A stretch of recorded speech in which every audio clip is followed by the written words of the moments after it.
Following weeks of devastating weather in Queensland, let's head to Brisbane now for all the latest. Joining me live is QFES Deputy Commissioner Kevin Walsh. Kevin, thanks for your time. Just give us a sense of what the latest is on the ground in terms of the weather forecast.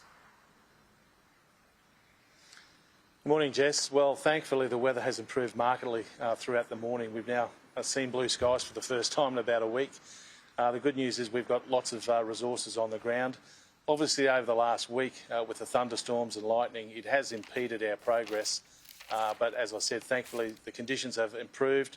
The condition looks pretty good over the next few days. Only showers now and again, squally showers are predicted. But the worst of it is over, according to the Bureau. And as I said, now we've got a really good opportunity to accelerate our progress.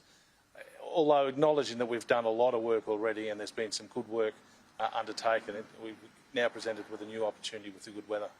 Kevin, that's great news, isn't it? A little bit of sunshine. I think everybody up there in Queensland needs that. Can you just give us a snapshot of what the clean-up now looks like from this point? Obviously, a lot of the damage to the electricity infrastructure has been caused by trees down. It's obviously a very lots of trees in and around the Gold Coast hinterland and the scenic rim. That's the beauty of the area. But with those significant storms, huge trees have been uprooted and obviously damaged not only houses but the infrastructure. So there's 1,000 Energex workers on the ground today as part of the rebuild. It's not really repairing, they're actually having to rebuild the electrical grid down in and around the Gold Coast hinterland. But as I said, real opportunity now that the weather is giving us at the moment and over the next few days, and certainly over the next 3 or 4 days we're going to see a lot of progress that will be undertaken.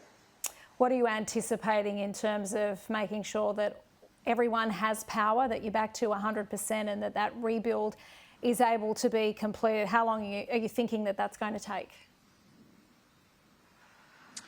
Well, I think Energex are the best positions, but I did hear this morning from the State Recovery Coordinator that they expect to build a grid in and around that area with generators to at least have power through those areas until the full restoration can be made. So hopefully over the next few days. It's down to about 8,000 people without power. At its peak it was around 130,000, so Energex has done a huge body of work to get back well over 100,000 people, but it's just that last area now that they're working extremely hard. As I said, Energex have got 1,000 people on the ground this morning doing as best they can. Kevin, we know there have, as you've said, a lot of fallen trees, that the rebuild is going to be extensive. What is your message to people as that gets underway about staying safe? Well, the main thing is obviously there's still a lot of lines down. Any line, any electricity line on the ground has to be treated as live.